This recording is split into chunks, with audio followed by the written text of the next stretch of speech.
गेल्या आठवड्याभरापासून उष्ण लाटांच्या प्रखर उन्हापासून त्रस्त झालेल्या विदर्भातील नागरिकांना शनिवारी आकाशात दाटलेल्या ढगांनी मोठा दिलासा दिला। नागपूरसह सर्व जिल्ह्यात तापमान घटलं आणि उन्हाच्या चटक्यांपासून नागरिकांना दिलासा मिळाला। वाढत्या तापमानामुळे उलट्या, जुलाब आणि त्वचा विकाराच्या रुग्णांच्या संख्येत वाढ होत आहे। पुढील काही दिवस तापमान वाढण्याची शक्यता असून वाढत्या तापमानामुळे डोळे कोरडे होऊन संसर्ग होण्याची शक्यता डॉक्टरांकडून वर्तवण्यात येते। त्यामुळे उन्हात जाताना डोळ्यांची काळजी घेणे आवश्यक असल्याचा सल्ला डॉक्टरांकडून देण्यात आला आहे। राज्यातील बाजार समितीमध्ये 8,535 क्विंटल आवक झाली। त्याला सर्वसाधारण 2,471 रुपये प्रति क्विंटल इतका दर मिळाला। राज्यातील बाजार समितीमध्ये हरभऱ्याची 18,381 क्विंटल आवक झाली। त्याला सर्वसाधारण 5,843 रुपये प्रति क्विंटल इतका दर मिळाला। राज्यातील काल 1,31,000 कांद्याच्या क्विंटलची आवक झाली आणि यात सोलापूर बाजारात लाल कांद्याची 26,000 क्विंटल आवक झाली आहे। तर नाशिक जिल्ह्यातून या कांद्याची 71,000 क्विंटल अशी सर्वाधिक आवक झाली। पहलगाममधील दहशतवादी हल्ल्यानंतर भारतातील पाकिस्तानी नागरिक पाकिस्तानात परत गेले की नाही यावर पोलिसांची बारीक नजर असून प्रत्येक पोलीस ठाण्याला त्याबाबत आदेश देण्यात आलेले आहेत असं मुख्यमंत्री फडणवीसांनी सांगितले।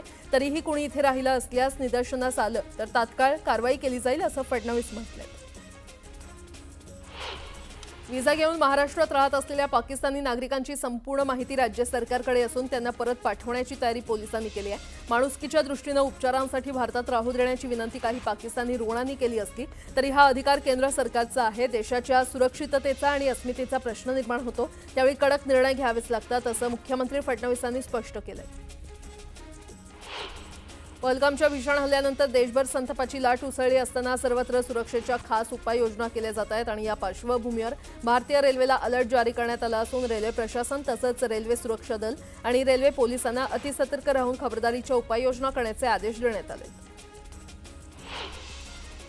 राज्याच्या कृषी विकासात सहकारातून उभ्या राहिलेल्या बाजार समित्यांचं मोठं योगदान असूनही अद्याप राज्यातील 68 तालुक्यात बाजार समित्या नाही आहेत आणि हे लक्षात घेऊन आता शासनानं राज्यात नव्यानं 65 कृषी उत्पन्न बाजार समित्या स्थापन करण्याचा निर्णय घेतलाय।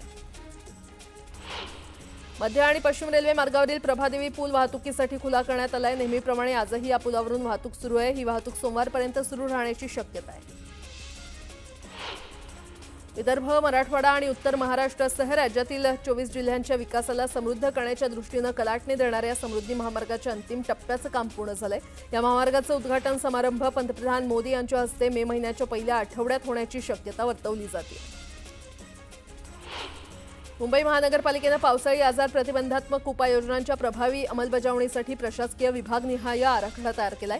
प्रतिबंधात्मक उपाययोजनांसाठी विभागनिहाय शीघ्र प्रतिसाद कृती पथक नेमण्यात येणार असून प्रशासकीय विभागातील सहाय्यक आयुक्त, वैद्यकीय अधिकारी, कीटक नियंत्रण अधिकारी यांच्या समन्वयातून ही प्रतिबंधात्मक कार्यवाही करण्यात येणार असल्याचं मुंबई महानगरपालिका अधिकाऱ्यांनी सांगितलंय। पावसाळापूर्व कामं करण्यासाठी महापालिका प्रशासनानं वाहतूक पोलिसांकडे शहरातील रस्ते काही काळ बंद ठेवण्याची परवानगी मागितली होती आणि त्यानुसार पोलिसांनी 61 ठिकाणी कामं करण्याची परवानगी दिली आहे। त्यामुळे हे रस्ते अल्पकाळासाठी बंद राहणार आहेत। महारेराच्या आदेशानुसार तक्रारदाराला व्याजाची तसंच घराची रक्कम परत न करणाऱ्या विकासकांविरोधात वसुली आदेश जारी करण्यात आलेले आहेत। मात्र संबंधित जिल्हाधिकाऱ्यांकडून थकीत वसुली वेगात होत नसून आजही तब्बल 689.98 कोटी रुपयांची थकीत वसुली आहे। व्यवसाय प्रमाणपत्राशिवाय एक किंवा एकाच ट्रेंड सर्टिफिकेटच्या आधारे अनेक दुकानं थाटल्याप्रकरणी राज्यातील ओला इलेक्ट्रिक मोबिलिटी लिमिटेडच्या शोरूमवर आरटीओनं कारवाई केली आहे। त्यानुसार राज्यात ओलाची 121 शोरूम ट्रेड सर्टिफिकेटशिवाय सुरू असून ती तात्काळ बंद करण्याच्या सूचना आरटीओनं केल्या आहेत। कुत्र्यांसह मांजरांवर देखील स्मशानभूमीमध्ये अंत्यसंस्कार करण्यात येणार आहेत आणि याबाबत राज्य सरकारच्या नगरविकास विभागानं यासंदर्भातले आदेश काढले आहेत। त्याचबरोबर प्राण्यांच्या अंत्यसंस्कारासाठी स्मशानभूमीची व्यवस्था करण्यास सांगण्यात आलंय। मंत्री सरनाईक यांनी अधिवेशनात हा मुद्दा मांडला होता।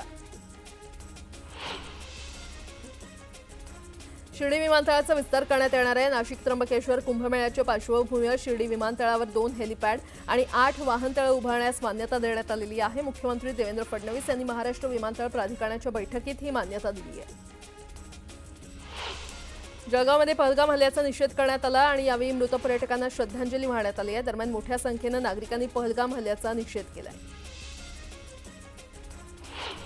धाराशिवच्या तुळजाभवानी मंदिरात दर्शनासाठी आलेल्या मुस्लिम कुटुंबाला ताब्यात घेण्यात आलंय। चौकशीनंतर कुटुंबाची पोलिसांनी सुटका केली। पुण्याच्या भोरमधील अंगसुळे गावात 24 वर्षीय तरुणानं केमिकलयुक्त ताडी पिल्याची घटना घडली आहे। यामुळे तरुणाचा मृत्यू झालाय। विजय शेडगे असा मृत्यू झालेल्या तरुणाचं नाव आहे। दरम्यान तक्रार करून देखील पोलीस दखल घेत नसल्याचा आरोप गावकऱ्यांनी केलाय। दारू पाजली नाही म्हणून मित्राला आईवरून शिवीगाळ करणं जालन्यातील एका तरुणाला चांगलंच महागात पडलंय। ज्याला आईवरून शिवीगाळ केली त्यानं शिवीगाळ करणाऱ्या मित्राच्या गळ्यावर कुऱ्हाडीचे घाव घालून त्याची हत्या केली। पोलिसांनी अधिक तपास केल्यानंतर आरोपीनं हत्येची कबुली दिली। मसाजोगचे सरपंच संतोष देशमुख हत्या प्रकरणातील आरोपी वाल्मिक कराडची प्रकृती बिघडली। कराडची जिल्हा रुग्णालयातील वैद्यकीय पथकाकडून तपासणी करण्यात आली आहे। अस्वस्थ वाटू लागल्यानं डॉक्टरांकडून रक्त चाचण्यांचा सल्ला देण्यात आलाय। तर रक्त चाचणीचा अहवाल आल्यानंतर कराडवर पुढील उपचार होणार आहेत।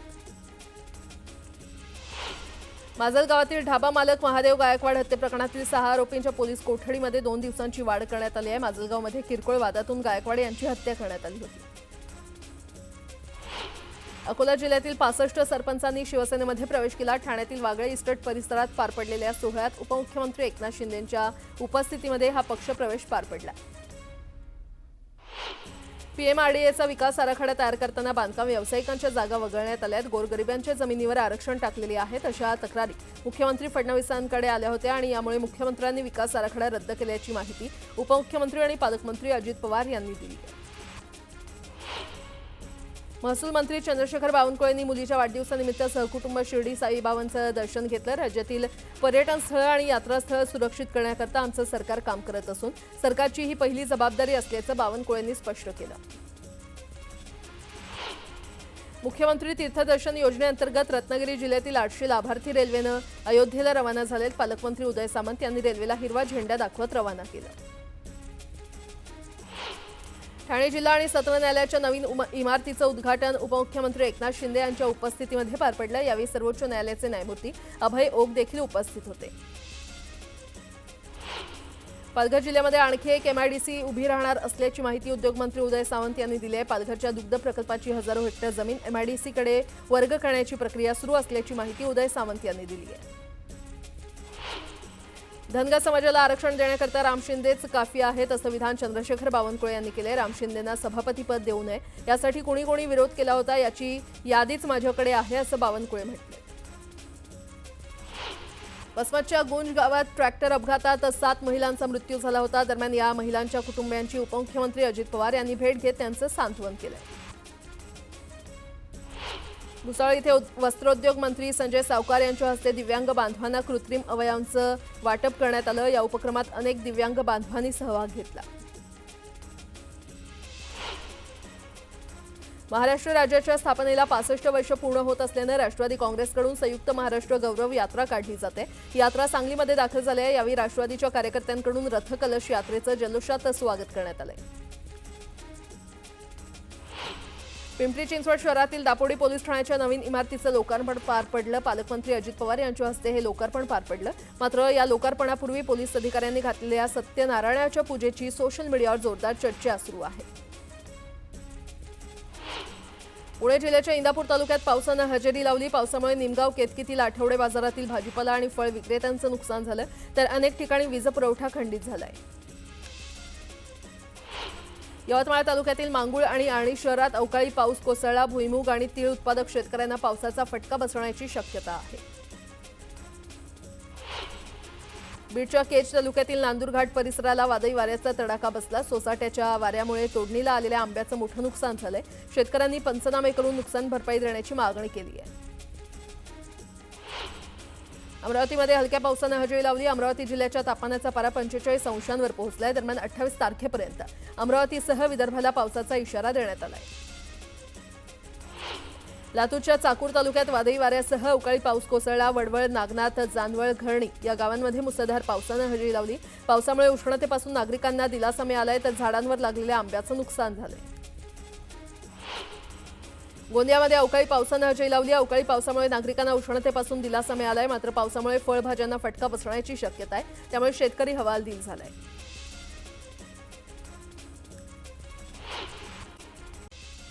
पंढरपूरच्या करमाळा तालुक्यातील जेऊर आरोग्य केंद्रातील डॉक्टरांचा हलगर्जीपणा समोर आलेला आहे। शस्त्रक्रियेनंतर महिलांना चक्क जमिनीवर झोपवण्यात आलं। बेड उपलब्ध नसल्यानं महिलांना जमिनीवर झोपवण्यात आल्याचा धक्कादायक प्रकार समोर आलाय। हिंगोलीच्या औंढा नागनाथ तालुक्यातील सुकापूर येथे वावटळीमुळे लग्न मंडप उडाला आणि त्यामुळे वऱ्हाडी मंडळींची एकच तारांबळ उडाली। या घटनेमध्ये 4 ते 5 जण किरकोळ जखमी झाले।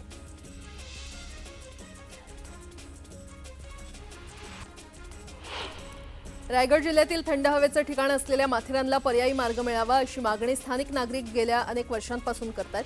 मात्र अद्याप मागणी पूर्ण झालेली नाहीये आणि त्यामुळे स्थानिकांनी नाराजी व्यक्त केली आहे। बीड तालुक्यातील लिंबा गणेश विद्युत उपकेंद्रातील बोरखेड फिटरचे केबल जळाल्यानं 2 दिवसांपासून 4 ते 5 गावचा वीज पुरवठा खंडित झालाय। त्यामुळे पिण्याच्या पाण्याचा प्रश्न गंभीर झालाय। जनावरांना पाणी देता येत नसल्यानं शेतकऱ्यांनी संताप व्यक्त केलाय। जालना शहराचा पाणी प्रश्न दिवाळीपर्यंत मिटणार आहे। जालना शहराला पाणी पुरवठा करण्यासाठी उभारण्यात येत असलेल्या 35 दशलक्ष लिटरच्या जलशुद्धीकरण प्रकल्पाचं काम अंतिम टप्प्यात आलंय।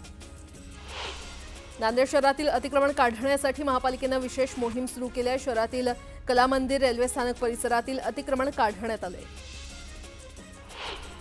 बुलढाणा जिल्ह्यातील शेगाव ग्रामीण पोलीस ठाण्याअंतर्गत येणाऱ्या लासुरा गावाजवळील शिवारातल्या कोरड्या विहिरीत युवकाचा मृतदेह आढळून आला। दरम्यान हत्या की आत्महत्या याचा शोध पोलीस घेत आहेत। नागपूरच्या इंदिरा गांधी शासकीय रुग्णालयातील डॉक्टरला चाकूचा धाक दाखवून लुटण्यात आले। डॉक्टरांजवळील मोबाईल आणि इतर साहित्य हिसकावून चोरटा पसार झाला, तर पोलिसांनी चोरीच्या साहित्यासह या आरोपीला अटक केली आहे। पाचोरा ते गाळण रेल्वे स्थानकादरम्यान तारखेडा गावाजवळ रेल्वेतून पडून अज्ञात तरुणाचा मृत्यू झाला। या प्रकरणी पाचोरा पोलीस ठाण्यात आकस्मिक मृत्यूची नोंद करण्यात आली आहे। नाशिकच्या सिन्नरमध्ये एका टोळीनं घरात घुसून तरुणाची हत्या केली। पूर्व वैमनस्यातून ही हत्या केल्याची माहिती आहे। यापूर्वी मयत तरुणाची या टोळक्याविरोधात तक्रार दाखल केली होती, मात्र दखल न घेतल्यानं ही हत्या झाल्याचा आरोप तरुणाच्या कुटुंबियांनी केला। नाशिकच्या पवननगर येथील महाविद्यालयामध्ये विद्यार्थिनींच्या 2 गटात हाणामारी झाली। काही दिवसांपूर्वी विद्यालयामध्ये कबड्डी स्पर्धा पार पडल्या। या स्पर्धेमध्ये विजय मिळवल्याच्या वादातून ही हाणामारी झाली। चिपळूणच्या खडपोली गावात नदीत बुडून आई मुलासह आत्याचा मृत्यू झालाय। मुलाचा पाय घसरला आणि तो नदीमध्ये पडला। त्याला वाचवण्यासाठी आईनं नदीमध्ये उडी मारली आणि भाऊजाईला वाचवण्यासाठी नंदेनं उडी मारली, मात्र तिघांचाही दुर्दैवी मृत्यू झालाय। वाशिमच्या समृद्धी महामार्गावर कारंजा ते मालेगाव दरम्यान कारनं ट्रकला धडक दिल्यानं भीषण अपघात झाला। या अपघातात एकाचा मृत्यू झालाय, तर 2 जण गंभीर जखमी झाले। मुंबई गोवा महामार्गावर एका रिक्षावर दरड कोसळली आणि महामार्गाचं काम सुरू असताना शास्त्री पूल इथे 35 फूट दरड कोसळली आहे। सुदैवानं यामध्ये कोणतीही जीवितहानी झाली नाही। बुलढाणा जिल्ह्यातील खामगाव येथील जिल्हा परिषद शाळेच्या पडक्या इमारतीला आग लागली। या आगीमध्ये परिसरातील लाखो रुपयांचं सागवान जळून खाक झाले।